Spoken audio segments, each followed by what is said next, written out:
Good afternoon, everybody. My name is Jon Bailey. I work for the Nature Conservancy here in Maine. I'm a fire specialist land steward, and I'm a NWCG burn boss qualified. I've been a burn boss for 8 years. I've been able to work fire suppression and prescribed fire in about 26 states, including Canada. And I'm happy to work with this team on a newly formed Maine Prescribed Fire Council. So I'll hand the introduction off to Chris. I'm Chris O'Brien from the White Mountain National Forest. I worked on the forest for 19 and a half years. I've been a burn boss here since 2008. Worked with John a lot, and really have enjoyed my career here in New England, and glad I got to spend it here and not out west. So that's all, John. Great. That's a picture of Kennebunk Plains in Maine.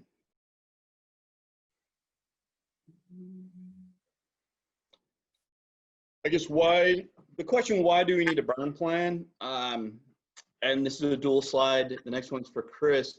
This one is, it's always important to have a solid, good plan, and both the federal and state, our agencies and organizations require a burn plan.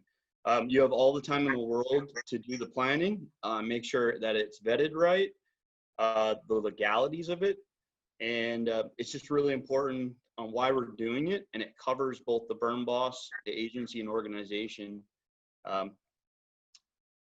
This is for Chris. Yeah, so there's always this like little play of who are you actually writing the plan for? Are you writing it for your boss, the person who's going to be criminally liable if you screw up? Are you writing it for the agency's legal team who wants every little dot and cross? Or are you writing it for yourself, the burn boss? You know, to me, I try to make it a tool that when I'm out in the field, it's going to serve me, but also cover the bases for both the agency administrator and your legal team. And for folks who aren't associated with a federal an agency that does a lot of prescribed burning, if you're, burning for, help me out here, a land trust or something like that, you want to make sure your insurance people are aware of what you're doing and that you're going to be covered if something happens. Because the one thing about prescribed fire is if you have an escape fire, it does not respect boundaries. So back to you, John. All right. Oh, and so this is actually you, Chris. Oh, so the kind of the national standard for laying out a prescribed burn plan is the Interagency Prescribed Fire Planning and Implementation Procedure Guide. Otherwise, you should look to see what your state laws are regarding prescribed burn plans. A lot of states have their own prescribed burn plan that you can use. I believe New Hampshire has, and I think some of the mid-Atlantic or Midwestern states also have their own burn plan guides. So now to you, John.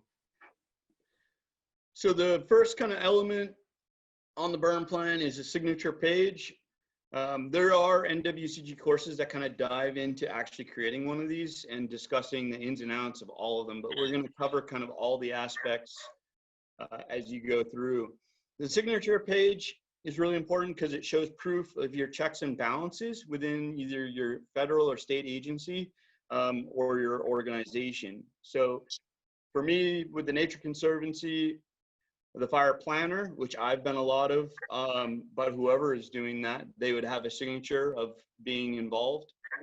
Your fire manager, so that would actually be my supervisor, and it provides checks and balances where she reviews all the elements of the burn plan and critiques it, gives you feedback, and potentially there could be other folks, other fire planners involved as well, if you're partnering with other agencies or your burn unit goes across boundaries. So this basically makes sure that you have documentation, that everybody's reviewed it, and provided feedback in the technical review. And it also shows other elements of the burn plan that we're going to cover further as we continue. This is for Chris. So what you try to do is when you're developing your burn plan, you want to tie it back into the management plan that you have for that piece of land.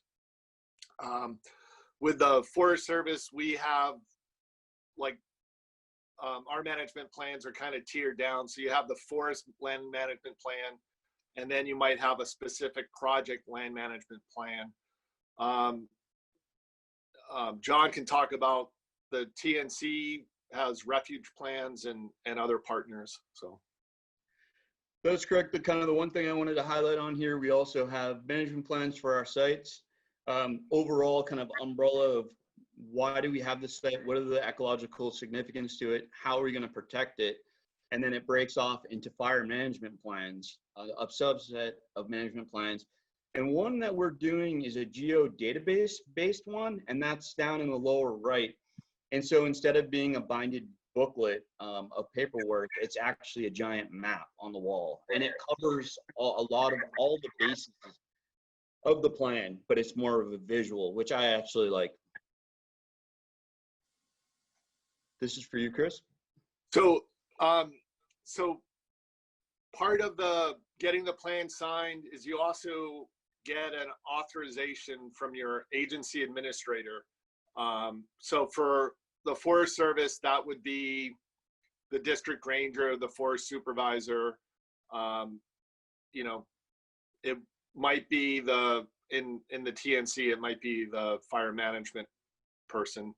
But that's just kind of a quick list for that person to go down and saying, okay, yep, we're all set to do this burn. And then with the Forest Service, there's usually a time frame established, like you can ignite it from this date to this date. And then that doesn't mean the plan expires after that date. It just means you need to do another ignition authorization. It's a useful tool for the agency administrator, for the person you're working for, so they don't find you going out and burning when they weren't expecting it. So back to you, John. And basically, for the Nature Conservancy, we have like a 5-year shelf life, kind of a ballpark on our burn plans. If there was a natural event like a blowdowns or a tornado, or we went in and did mechanical harvesting, then you need to update your burn plan prior to the ignition of moving ahead with the burn treatment. So that's all part of this as well. So, right. Oh, go ahead. Oh, sorry. So with the go no checklist, that's usually done the day of the burn, maybe the day before, and you're just reviewing that the conditions that were set forward in the burn plan haven't changed. And it's a useful tool. I know I was on a burn. I personally like to do it out in the field when I'm on the burn unit and not back in the office. But one day we were doing the go no checklist, and we double checked our prescription. We noticed that we weren't good for air quality. And when we were on the burn unit, we looked out, and sure enough, down in the valley bottom were a bunch of structures that we hadn't really seen before. It was kind of the difference between developing the burn plan when leaf was on, and then leaves were off the trees, and we could actually see that there were structures down there, and that with that poor air quality would have socked them in with a bunch of smoke that evening. So, John. I agree. The go, no go list for the burn boss is really important. Sometimes you catch those things in the kind of, you don't want it chaotic, but there's a lot of moving parts to the operation.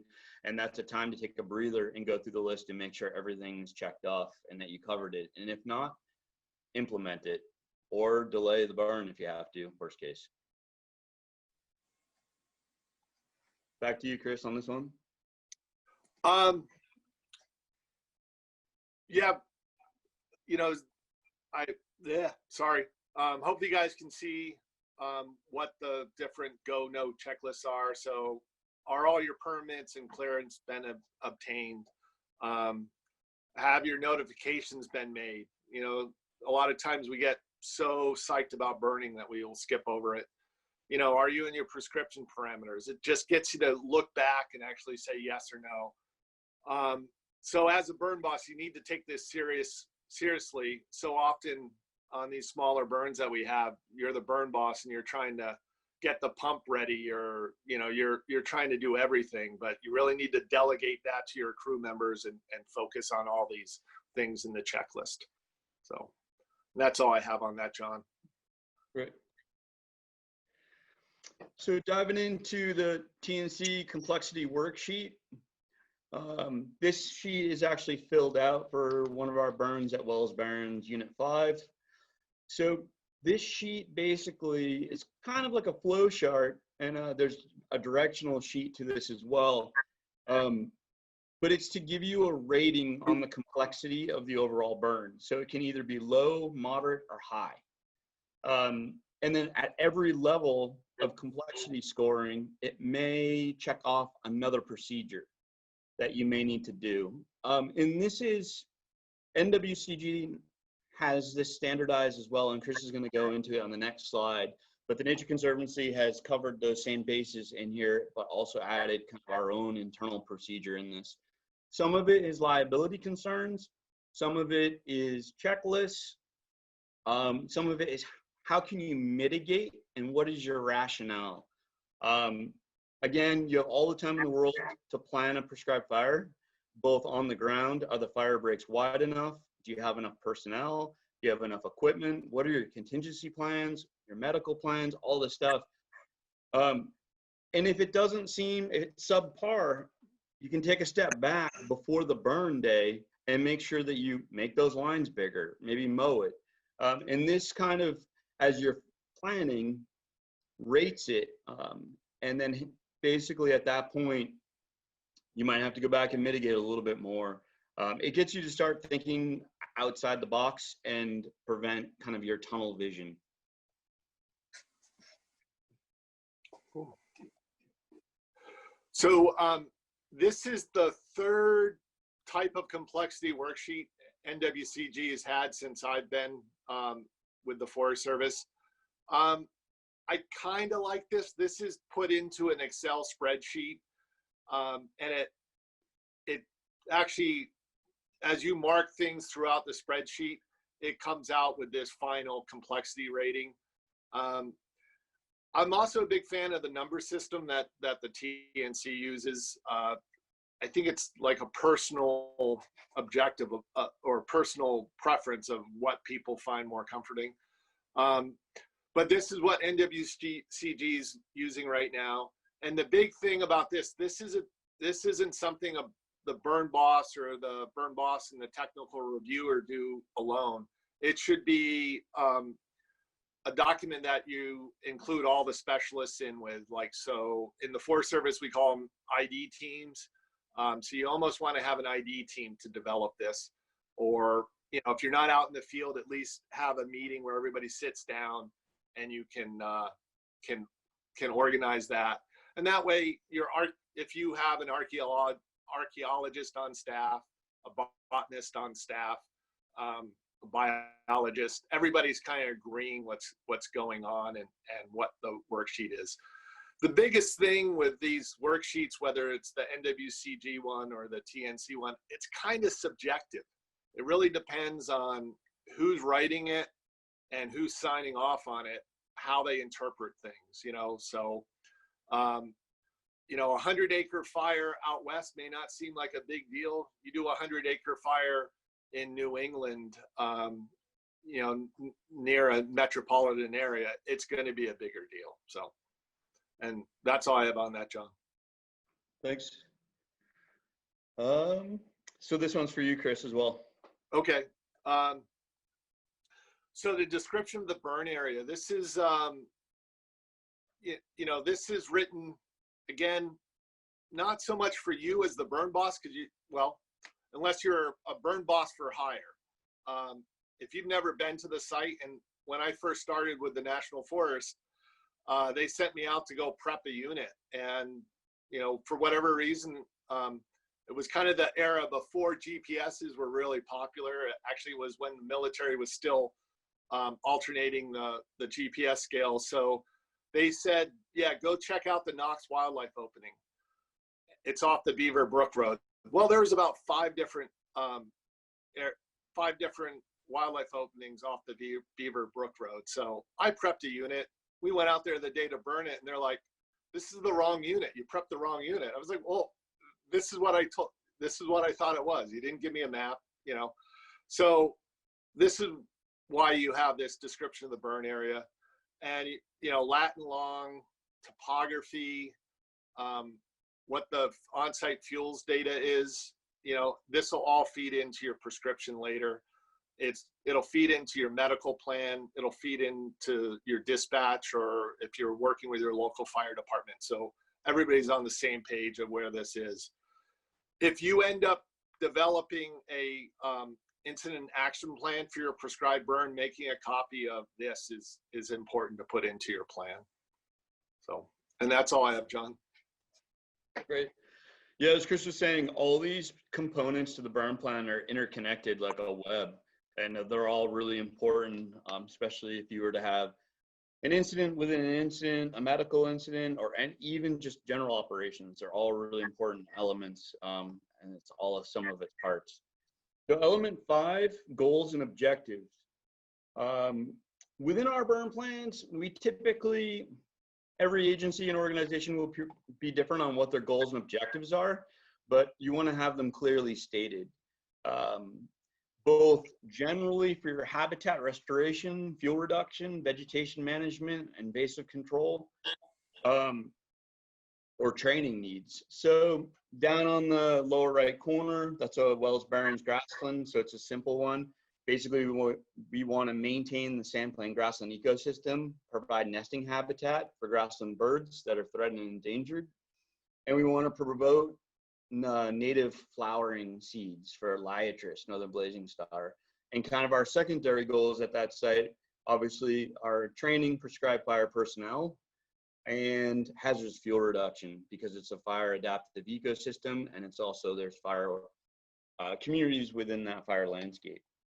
And then there's secondary, like, you can dive more into detailed objectives that then you'll circle back after the fire entry to evaluate with your post-fire monitoring. So we have reduced the thatch by less than 30%, top kill woody stems under a diameter of 3 inches by 90%, and increased the bare ground by around 30%.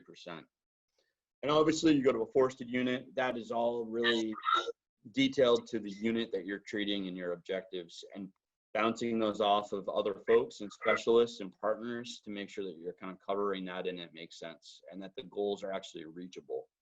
One fire entry may not reach all these goals. It may take multiple entries to get there. All right. So funding is one of the issues. How are you going to pay for this burn? A prescribed burn can become pretty expensive pretty quick. Even just buying the fuel, the gas, can be difficult. And then the other thing for the federal agencies, you may get a NEPA response to comments where somebody, and this happened to us, a person questioned whether managing wildlife openings with fire was cost effective. And, you know, at that time, we were using a lot of the higher paid people on the forest to help burn, which was part of just having them on site so that they have the training when we have local fires. But, you know, so we weren't really treating getting the burn done like at the lowest cost level, but that was something we were questioned about. The gentleman in question had a camp near one of the wildlife openings, and he didn't want us to burn near his camp. So having that spelled out, we're working on a TREX in Maine, and that was one of the questions, you know, how are we gonna pay for different things? You know, can we get people to bring equipment so that we can get these burns done? There's a lot of grant opportunities out there from different federal agencies. And again, you can always chalk it up to training and partnerships. Local fire departments a lot of times just love to get out there so that they get more experience doing fire. So there's a lot of ways to help your funding and kind of cut costs. So that's all I got, John. Thanks. Element 7, prescription. Basically, now that you kind of know where you want to burn, you know that it's part of your management plan. What kind of fire do you want on the ground? And that's working with different specialists on the landscape. What is your return interval of fire? How often is fire? Too much fire could be bad. How intense do you want that fire? And then what parameters do you need with weather conditions to meet those objectives? And so, again, I used Wells Barron's example. Lower left-hand corner is the burn unit map. So we've got drop points. It shows the light tan, which is the blueberry grassland barrens area, and then the forested is a darker green. We have drop points so that all the crew know different points where fire is. The photo above is actually the entry of the fire in that unit, so it gives you a picture of the fuels. And we've got some shrub, gray birch, pin cherry, encroaching into the little blue stem and blueberry. So with this prescription, it has wind, effective wind speed, your live fuel moisture for your varying fuel sizes, from 1 to 100 hour. It's from small fuels like grasses to large branches and logs. You have the minimum and maximum of those, and then your preferred. Sometimes I get a little hooked, kind of caught on the preferred, because my preferred would be technically between the minimum and maximum, but they want us to fill, you kind of take that average in the middle. Obviously your wind direction, we're gonna go into smoke, but that's really important where your smoke shed is and where it is going because of the public impact. But a lot of these parameters are from a historical entry of fire, working behind the science, like Dr. Patterson's research at Hollis Pine Barrens, all these different folks on kind of northeast for us, the fire regime. And then also, what have we seen over the years of entries? What have we learned, lessons learned? And those help shape our parameters. These parameters, last note on this, this document, the burn plan, becomes a legal binding document, at least for the Nature Conservancy. I'm assuming it's similar to the Forest Service. For the burn boss, when they go to do the entry of this fire and sign off on it, you're legally binded by your actions at that point, and that you want to work safely within these parameters. And that's what they're set up for. Obviously, you do not want, you want the best possible outcome to meet your ecological objectives and the safety of the crew and public.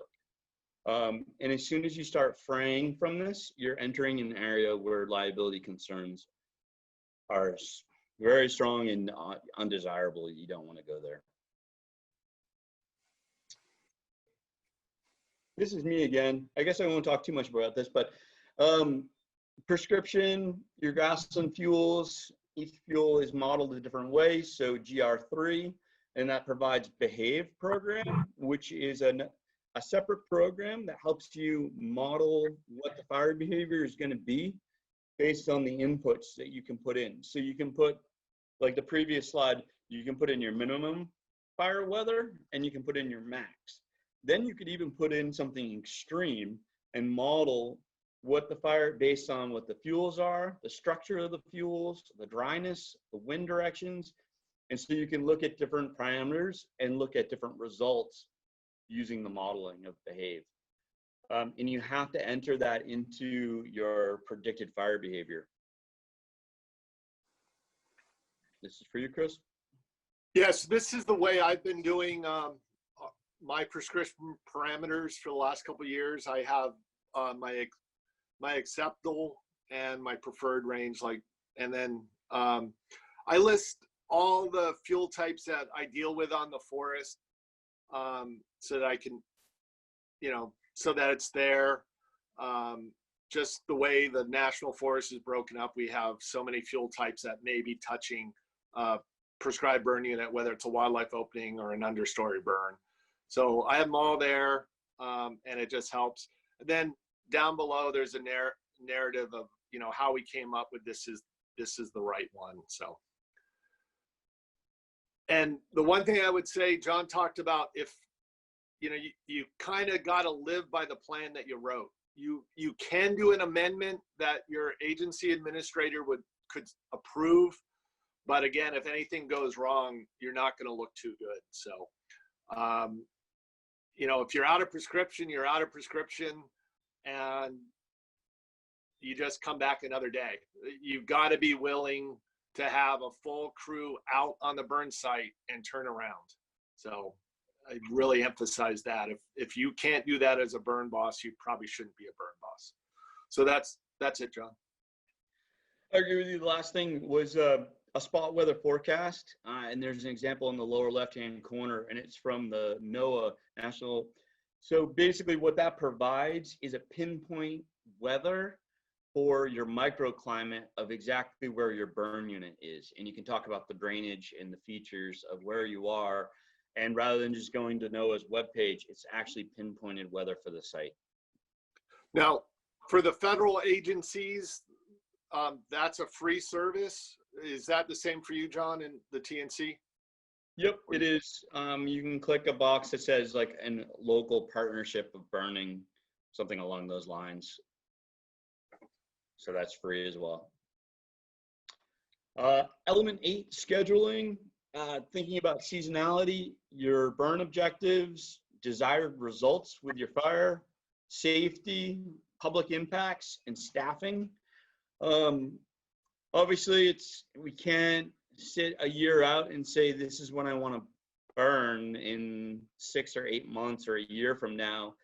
Obviously, you want to do all your planning and have all your ducks in a row ready to go, and you're hoping that during the next coming year or 2 years down the road, that's when you're going to do your fire entry. Seasonality is really important because vegetation has fuel moisture in it, and the more moisture in it, the less volatile it could potentially be. Obviously, you've got other variables of how much like oils, how fire adaptive that system is, and how volatile it could be based on the species. But you get different results burning in the middle of the summer when it's a little more moist, or burning in the dormant season when the fall, when the trees are losing the moisture or leaf off, and then you have the fuel structure change. So you're thinking about all that. And sometimes maybe you want to burn in the middle of the summer because there's a lot more fuel moisture, vegetation is green, more moisture, and less risk for fire escaping, and the rate of spread is reduced. So there's pros and cons, and you kind of, sometimes you have to give a little to take a little, and definitely be cautious as you move ahead with that. Pre-burn considerations and weather, a lot of that we've spoken about, but fire impacts on the public, with smoke, public safety, the perception of burning, and maybe your drought index, contingency planning. If everybody's out west and there aren't many resources, you have contingency resources. Is it going to take you a month to do mop up because there's no rain events in the forecast, as best you can look with NOAA? So all these different things you start to kind of think about. If you're, one thing that really works out well is we burn a unit at a given site. It lowers the risk and complexity if we can burn right next to it within that year or the next year, because we've reduced the fuels and the receptiveness of so it makes that whole side of that unit less of an issue. So there's ways to like build off of what you're doing, and we're always looking at that. Unfortunately, with like social media, public perception is huge. So making sure that you're communicating your expectations and standards and all of that to the public, because that could make things come to a halt. Last one on this slide is briefing, the day of the burn. So you've got all your resources there. Basically, you're covering the who, what, where, how, why, medical, staffing. You may have a big map like on this building, on the shed. She went over the burn unit and the drop points in the map, how things are going to flow You're going to have your ignition specialist and your holding boss go over their plans. Everybody's going to know what role they have and give them an opportunity to ask questions. You always want to create an environment, I feel strongly about this, that everybody can ask a question. And if they don't feel comfortable, they can bring that up to the group. And then as a burn boss, you are making the final decision. But if everybody isn't on board and you're not discussing the issues there, you're creating a poor culture that things could line up against you. So if you create an open environment where people can talk about this, and that provides this kind of last opportunity within that briefing that to move ahead or not move ahead as a team. And what are they seeing that maybe you overlooked? This is you, Chris. Cool. So you want to document what your organization and equipment is going to be. And again, it's something you got to live with when you develop the plan. And the other thing you should note on this slide is watch out for cut and paste errors. This is a classic where I had a burn plan that I was going to burn adjacent to snow. So I had lowered all these things. The next season, we didn't get to burn it adjacent to snow. So the next season I rewrote it and I didn't catch that it still said adjacent with snow, even though I had increased my numbers. So watch out for that. All throughout your burn plan, those cut and paste errors can really bite you in the butt, especially if something goes wrong. The other thing is think about your organization from start to finish, So you have, when you're firing, this is what you need. When you go to mop up, you can cut some people loose. And then you have to have a patrol plan, Is a burn boss, does the type 2 burn boss have to be the one patrolling every single day? Probably not, maybe a holding specialist. Don't put that you want a crew boss in there if you don't have a crew boss available. Maybe an engine boss could be the holding specialist. Maybe you want the holding specialist at the squad boss level. Be specific and live with what you put in there. The other one I see a lot is engines. You'll say you want a Type 6 engine. Well, what if you don't have a Type 6 engine available that day, but you do have a Type 7, and it could do the job. So that's something to think about. The other thing is you could have different requirements depending on different conditions. So again, firing with adjacent with snow was what I was thinking. I needed a lot less people. So I could have one column for firing with adjacent with snow and another column when we're not firing adjacent to snow. Once you get out there and you're doing your burn plan, document, have your org chart so everybody knows. If you're handing out an IAP, have a blank org chart in that IAP. The way we're usually burning is you don't know who's going to fill the different positions until the day of that burn. So make sure you have that all specified and that everybody on the burn knows who's doing what. And then if you're using a whiteboard or, if you have a white truck, that'll make a nice whiteboard. You write your org on it, take a picture. The other tool that's being used a lot for documenting prescribed burn activities is Survey 123s. So, and the next slide, John,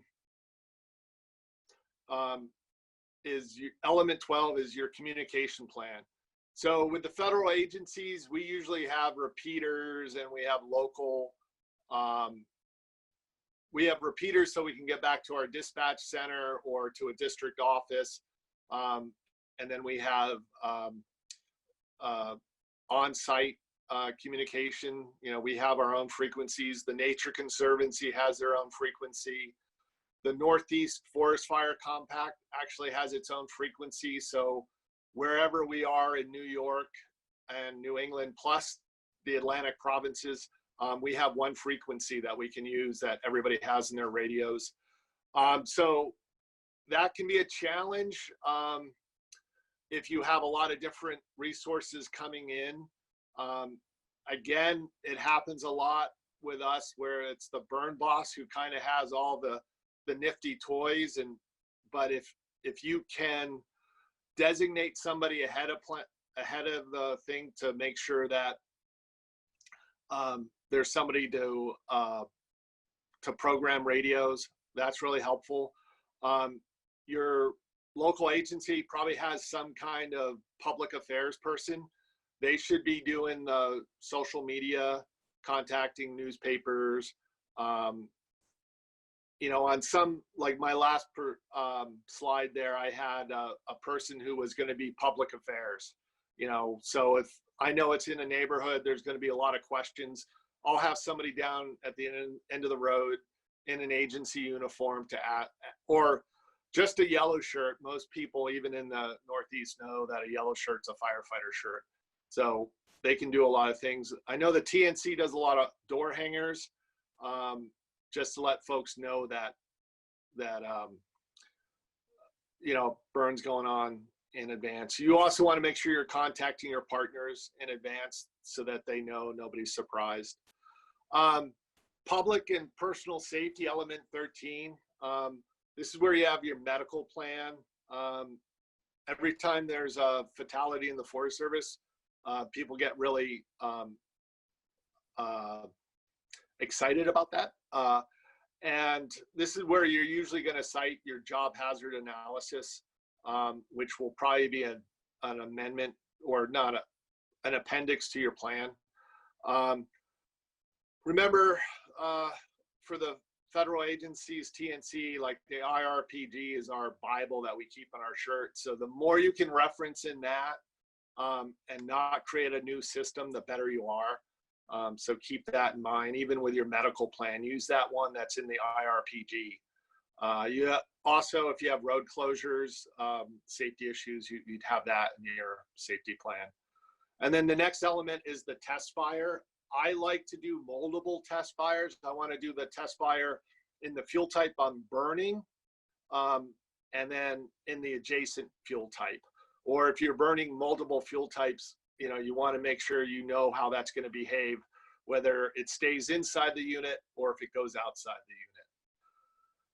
the unit. And I'll turn it over to you, John. Thanks. Element 15 and 16 are similar and definitely connected. Your ignition plan is 15 and your holding plan is 16. I kind of put this classic graphic of a burn.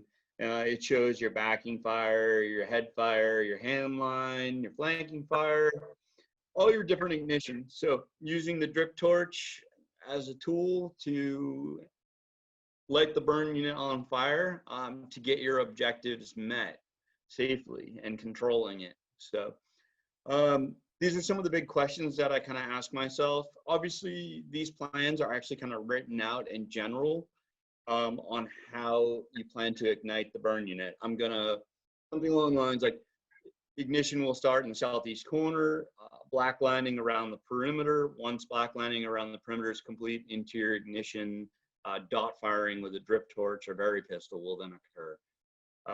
Something along that line.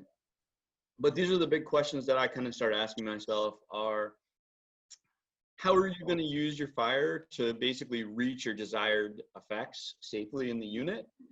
That you're always planning for adaptability and unexpected events and contingency. You may have a contingency plan in your burn plan, and you should definitely be abiding by that. And that's something to make sure that you're aware of. Although as the unit progresses, your contingency plan options may change and you need to have options.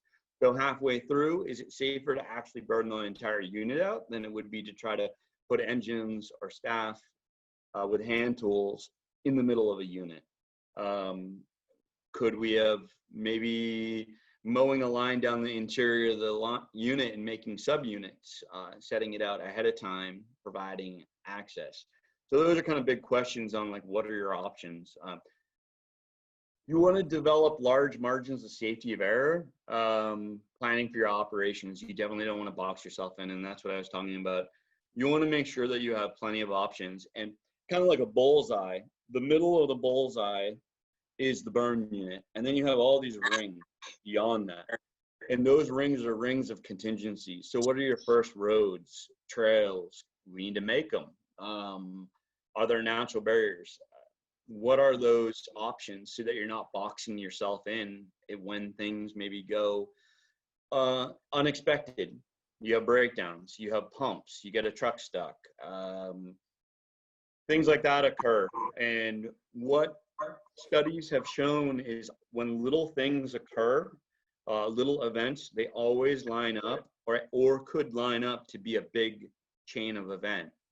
So it takes many little things for one big thing to occur. But if you have flexibility and options in your burn plan, and also kind of in your operations as you go, you'll then catch those small things before they elevate themselves and escalate into a big situation.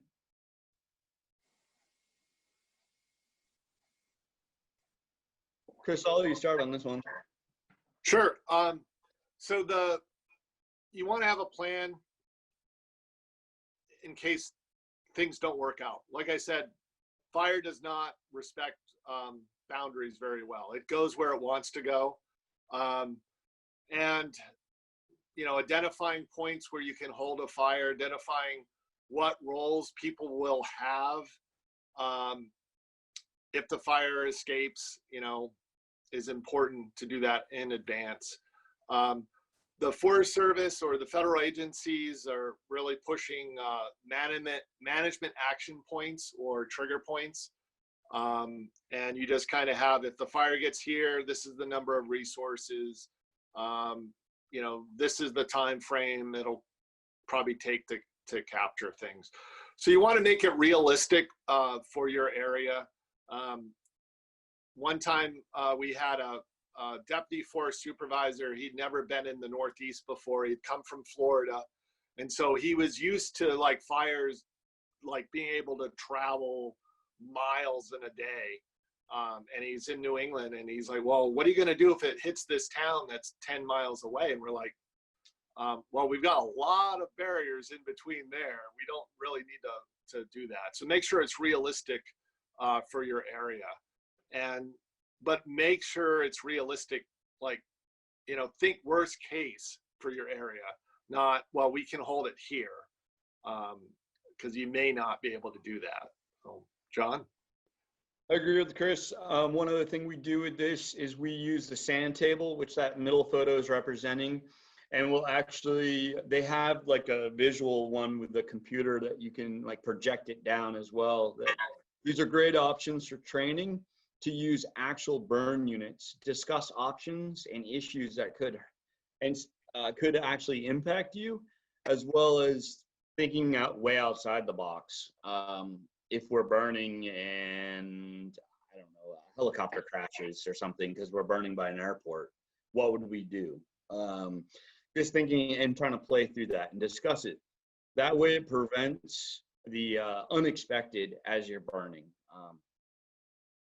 I always like to think too, when we're burning, how important it is that fire has a natural, you know, it's a natural event, although we're using fire as a tool. With using fire as a tool, when we're burning, as soon as that fire starts doing things that we're not kind of controlling, I start to get on edge. The way that we're igniting, whether it's dot or line or in the shade or sun, as soon as that fire starts dictating what we're doing, I start to worry. The hair on my neck stands up and I start to move people around, slow the ignition down. We don't want the fire dictating all our movements because we're sitting on the edge of potential like losing the fire or our safety. This is both of us, Chris, if you want to start. Sure. So when do you declare a wildfire? You know, for the federal agencies, part of it's funding. You know, if you don't have the money to pay for the response to the fire, you may declare it a wildfire. Another thing is, did you scope that you know, in your NEPA project, can it go outside your boundary? We have a lot of units on the national forest where it's just this 5-acre wildlife opening. And the fire actually wants to burn to about 25-acre area. You know, so if it does escape, in theory, we're going to have to call it an escape fire, or declare it a wildfire. You know, if you're dealing with partners, if you're dealing where you're burning up against private land, I mean, that's an easy one. Okay, we've just burned up private land and we didn't have an agreement with them. It's going to be a wildfire. John? Yeah, ours is a little bit different, at least for the Nature Conservancy goes. Basically, if as the burn boss, you feel as though you cannot contain or control the fire within your burn unit, then you need to be really strongly considering the fact that you may not be able to contain and control the prescribed fire. There's some wiggle room, like if you've got other burn units next to it that you've treated, maybe it's going to reburn and you're able to catch it based on those contingency lines. But immediately, if we're damaging property that is not owned by the Nature Conservancy or a partner that we have an agreement with, or any structures, utility lines, fences, that kind of stuff, you have to shift gears, contain your prescribed fire, and call in your mutual aid resources, and also you should be already documenting all your burn units, but you definitely want to document this as well. The photo up in the upper right is, I was in 2019, the IC of a TNC Trex event out there, and this is burning with their Fish and Wildlife. And this is the first time that something started going in this direction. I was not the burn boss, although I was an incident manager for the event, and I was involved in what was going on. But basically, multiple burn units that were unplanned for the day ended up having multiple spot fires and slash. We did call in contingency resources. We didn't have to declare it a wildfire, but it was, everybody maintained safety and it stayed on state land. But it was one of those, I learned a lot from that opportunity. And those were all future planned burn units. Chris, this one's for you. So smoke management, so the states are the ones who are delegated by the EPA to manage air quality in their areas. So smoke management is very important. You may have to get a permit in order to put up smoke. And your smoke management air quality may determine the size of your unit, because one way you can mitigate smoke is by having smaller units. Units under 5 acres, units under 25 acres are going to produce a lot less smoke. If you're burning, you know, you want to think about if you're burning near, you know, schools, if you're burning near nursing homes, all these things, these would be the sensitive features that you would put in your burn plan. There's some tools out there where you can predict what your smoke is, V-smoke, and some other stuff. There's the simple smoke screening tool. The other thing is, this may feed into your prescription parameters. Maybe because of certain receptors, you can only burn in a certain direction. So I've been pretty lucky here. We haven't had a lot of issues. We have pretty much open burning is allowed for agricultural purposes. But I live in a more rural area, but we do burning down with the National Guard and the Air Force in the Concord, Manchester area, and smoke is a lot bigger issue. The other thing about smoke that can feed back to your communications is you may want to contact a local airport so it doesn't get reported. We had a call to the dispatch center, and they called me and they said, "Are you burning?" And I'm like, "No, but I think the TNC is down in Wells." And sure enough, that was the case. But so smoke, especially in New England, And I would say, especially right now where the COVID-19 pandemic is a hot topic issue. So make sure you're within your laws. So, John? Thanks. Element 20, monitoring. So basically monitoring is really important to us.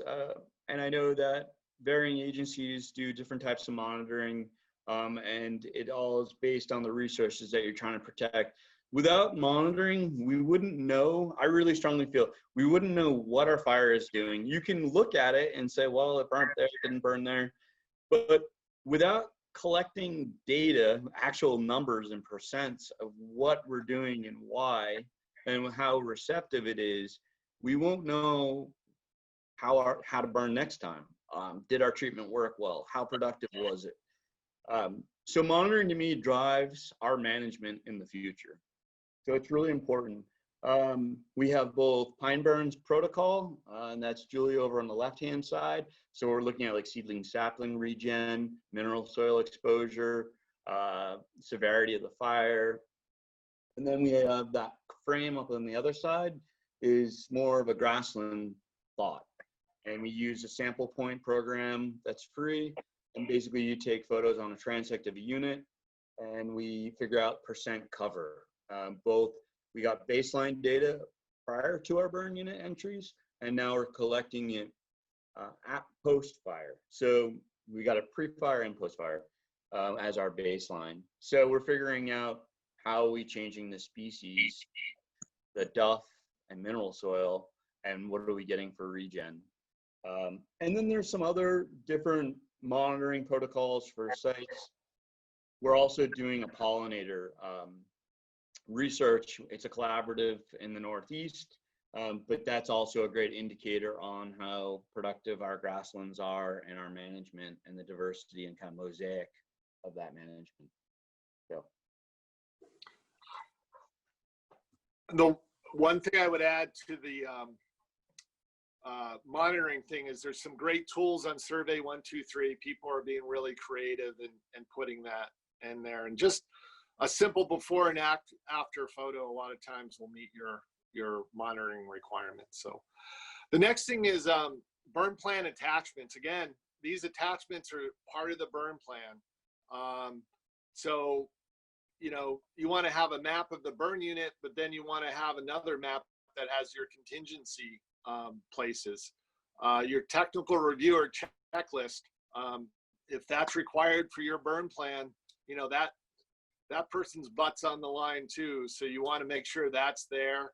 And when they, you know, if they have requirements for you to change stuff before you sign it, you know, you got to make sure that's in there. The other thing I would say is if you ask somebody to review a burn plan and they decline, don't just go and get somebody else to do the checklist. You need to include both those checklists in there. So, and you need to make sure your second technical reviewer knew that a previous person had turned it down. So your complexity analysis for your agency, make sure that's in there. If you have any agreements with abutting landowners, that should be part of the burn plan. For at least the Forest Service, if you're burning an understory unit, you have to have a prescription from a silviculturalist. And then the Forest Service, we use job hazard analysis, and we're also doing risk assessments now, maybe in there. And that's all I have, John, for that. The only other added thing that the Nature Conservancy has is a consequence analysis, and that is based on if we were to lose the prescribed fire, what are the consequences of our actions and damage? And that also rates it and how can we mitigate it? And that's part of liability and our long-term planning of fire and safety with that. So post-burn activities, this could be a range of things. It could be obviously immediately your crew AR after action review. So lessons learned, what did we gain, what did we learn, what broke, what do we need to do next time, recommendations. Your monitoring, rehab equipment. Sometimes we've got to like rehab and brush in fire lines because of erosion control issues, or we don't want ATVs or dirt bikes to find them. Things like that, removing flagging and signage, because sometimes that draws attention to areas we don't want the public to be. And then basically a final report on how did it all go? How did the burn plan go? What are your recommendations for the future? And kind of wrapping it all together.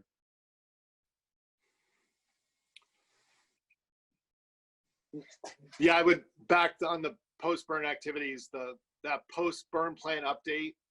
You know, sometimes you miss somebody in the communication list, like maybe there's a new landowner.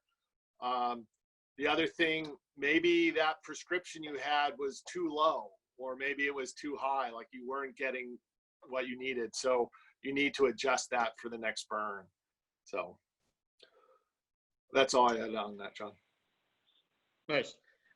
These are just some helpful links, and this will be saved for folks so they can go in and you can download this. But these were just some that I was thinking of, basically NWCG and what is it, and what is the training kind of program, and what are all the different qualifications.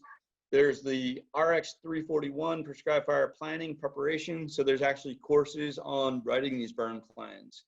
Then there's a course on smoke management. And then there's courses to get to being a burn boss. So diving all into that. Another one on here that the public can access, at least for the Nature Conservancy side, is our online fire management manual. And that's the public side. You can get in and kind of look at all the things that we've covered and kind of how our organization manages fire and planning. The other plugs I wanted to put in here was the Maine Prescribed Fire Council, which is new. We have a web page, and that's helping better coordinate and collaborate amongst our state partners and getting more good fire on the ground. And then there's the Coalition of Prescribed Fire Councils as well.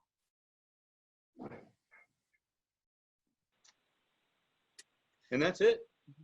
Thank you, everybody. Thank you, John. Thank you, Chris. You are right down to the wire. Great presentation. I really appreciated your flow, the content, just everything. I just wish we had more time, but really, really nice job. You're getting some nice positive comments in the chat box. For folks that have questions, I saw some good ones come into the chat window. You're welcome to stick around for a few minutes, and I know John and Chris would be happy to answer questions later.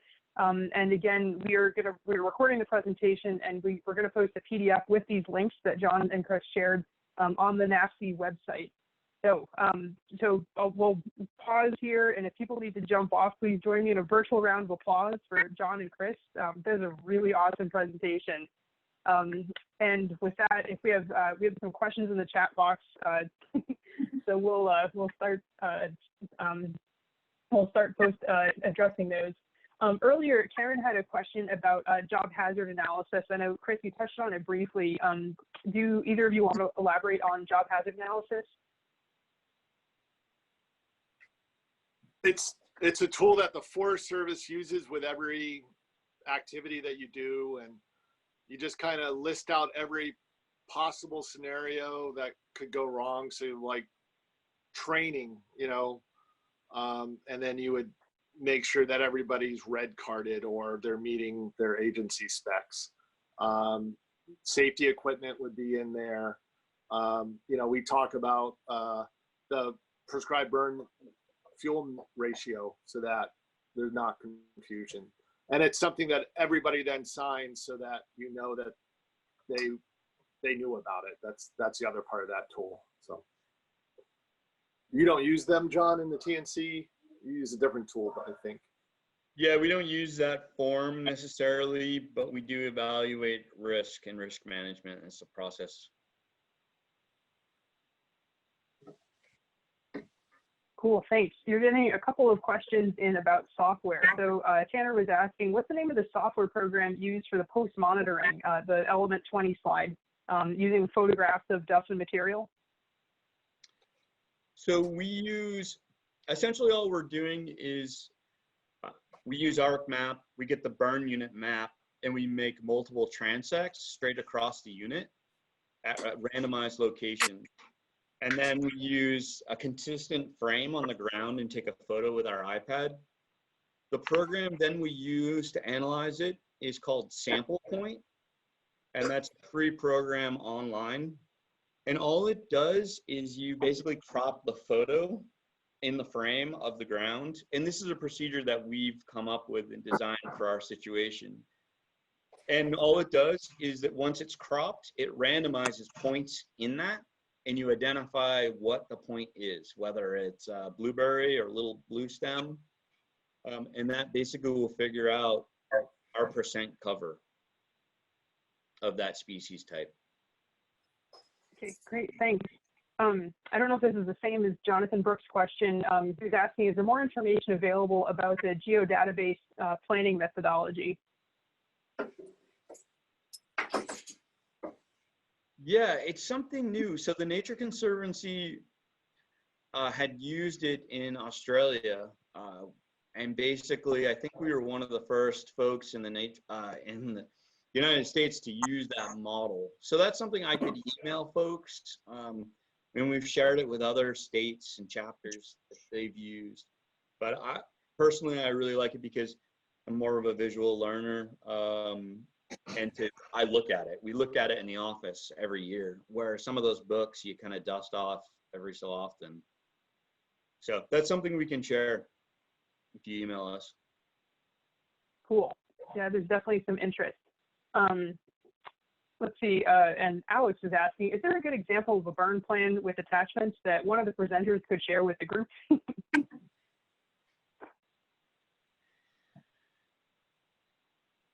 I would have to check with our attorneys. Okay. So not right away, Alex, but we'll see if we can figure some example out. What I would suggest, Amanda, is if wherever Alex is from, contacting like the local TNC chapter or federal agency, and they'll probably share a burn plan with them because they'll be more specific to that area. Okay, noted. I was joking a bit there. Within the Nature Conservancy link to our fire management manual, there's actually templates that we used in this presentation that are empty and give you the description. So it's relatively plug and play. But if you're using them for your own organization, obviously you would want your attorneys and staff to make sure that those fit your needs and that it's evaluated both internally for your organization. Cool, thanks. We have a great question from Karen. Can you share tips on making complexity analysis pre and post a little less unwieldy? She said she really likes the new system. You know what I've been experimenting with is putting it on my tablet, being out in the field, putting on the audio button, and like just reciting what I'm seeing, like a free flow of thoughts into that, and then come back and then you edit it later that way. If that makes sense. Yeah, thanks. Let's see. I think I got all the questions that have popped into the box. If you have any last questions, hit send right now. But in the meantime, once again, thanks a whole lot to Chris and Jon for sharing all this information. This is really great. Karen is wondering, Jon, if you can share the TNC complexity analysis. So I think you guys will have to be in touch. Yeah, Karen, if you can, hopefully you guys have each other's contact info, but if not, maybe Jon and Chris can put your emails in the chat window. But great, thank you everybody for staying so engaged even after the top of the hour. I hope this was as useful and fun for you as it was for me. Huge thanks to Jon and Chris, and thanks everybody for joining us.